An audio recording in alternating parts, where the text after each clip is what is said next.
اهو ده الترند الجديد بجد، هو ده الترند الجديد. بما ان الاسعار بقت اوفر جدا جدا، في ناس كتير ما تقدرش تشتري تورت باسعار غالية قوي قوي. دلوقتي تقدري تعملي اي تورتايه باي شكل مطلوب منك، سواء عليها مجسمات عجينة سكر او عليها اي اشكال او طبرات، بجد ممكن تنفذيها زي التورتايه الكبيرة بالظبط، وبسعر بسيط جدا جدا وعلى قد الايد. البيبي تورته دي بيبي تورته عملتها معاكم قبل كده، وعرفتك ازاي تعمليها. مشروع حلو قوي قوي، وبجد الكل هيدوق حاجتك. يعني انت لو عملتي حاجة زي كده بتدي فرصة للناس ان هم يشتروا التورت باسعار تكون مناسبة ليهم، وفي نفس الوقت يدوقوا الشغل بتاعك ويدوقوا الحاجة بتاعتك. فعلا حقيقي هو ده اللي هيجيب لك العميل لحد عندك. البيبي تورته الصغيرة دي. طبعا فيديو النهاردة ده تفنيش 3 بيبي تورته مقاس 10. هي المفروض التورتيه القمر دي تكفي فرد واحد، لكن هي بصراحة تكفي فردين، ويعني مش عايزه اقول لكم اكتر كمان. بالنسبه للتورتيه اللي انا بفنشها معاكم دي كلها شوكليت من جوه، الكيك شوكليت ومحشيه طبعا، والكريمه والكلام ده كله. ارتفاعها عالي جدا عن التورت التانية، ارتفاعها ما شاء الله حلو جدا. دي هفرنشها معاكم بالطريقه اللي انتم شايفينها دي.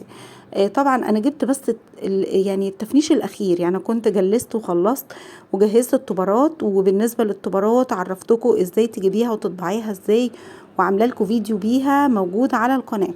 لو رجعتوا للقناه هتلاقوا فيديو كامل انا مريكم بطبعها منين وبجيبها ازاي وبعمل ايه وسعرها ايه وكل الحاجات دي. على فكره سعرها رخيص جدا، اوفر ليكي من اني تشتري طبرات جاهزه من اي محل. بجد والله يا جماعه. وعلى فكره موضوع الطبرات ده مشروع، يعني ممكن انت نفسك تقومي بيه وتعمليه مشروع لنفسك.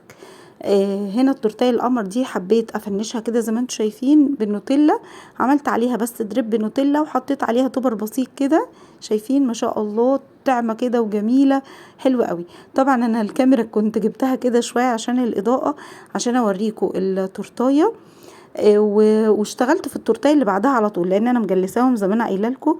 وكنت بفنش بس، فما خدتش بالي خالص والله ان الكاميرا مش مظبوطه، عدلتها بسرعه. ده الشكل التاني.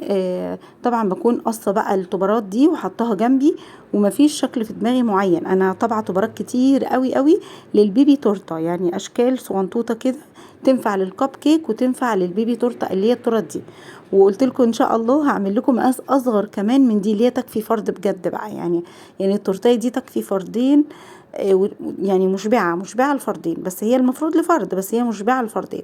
ان شاء الله اعمل لكم واحده بقى لفرد واحد بس، يا دوبك تبقى على فرد واحد زي قطعه جاتوه كده، وسعرها هيكون حنين قوي قوي، ويعني ارخص من دي كمان. شايفين التورتيه القمر ما شاء الله.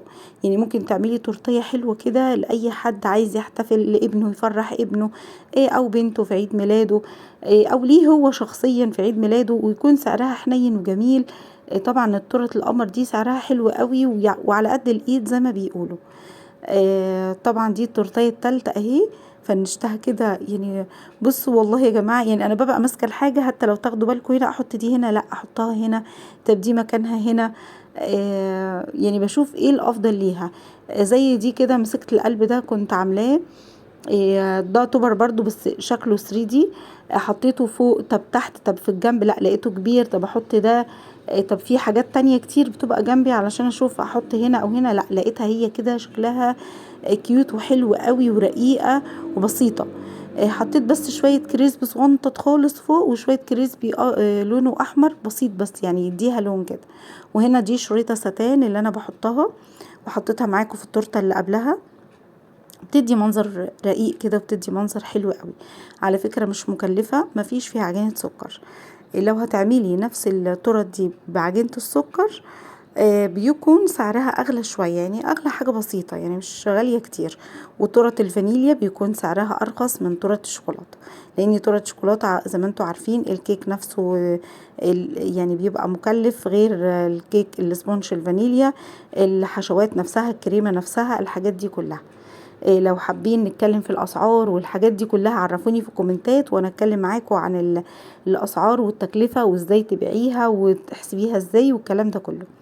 هنا بقى بعد ما خلصتهم متنسوش بقى تصلوا على الرسول عليه الصلاة والسلام لو وصلتوا معايا لحد هنا، وتعملوا لايك للفيديو واشتراك لو انتي بتتفرجي عليا ويعني ومش عامله اشتراك لحد دلوقتي. واتمنى ان انتي تشيري الفيديو عند اصحابك واصدقائك عشان قناتي تكبر بيكم والناس كلها تشوف قناتي، اتمنى جدا والله.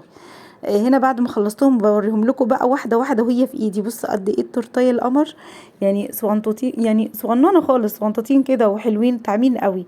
هي اللي في النص دي اللي عاليه شويه، وهي انا كنت عاملاها زي ما انا قلت لكم شوكليت، لكن الاتنين التانيين فانيليا. الفيديو ده كان فيديو صغنطك كده، وبوريكم بس ازاي تزيني البيبي تورته. وان شاء الله اعمل لكم فيديوهات كتير لو حابين فيديوهات تزيين وافكار، قولوا لي برضو في الكومنتات وان شاء الله ارد عليكم. هنا خلاص بقى بحطها في العلب. اتمنى يكون الفيديو عجبكم، بحبكم جدا جدا، وانتظروني ان شاء الله في فيديو جديد، والسلام عليكم ورحمة الله وبركاته.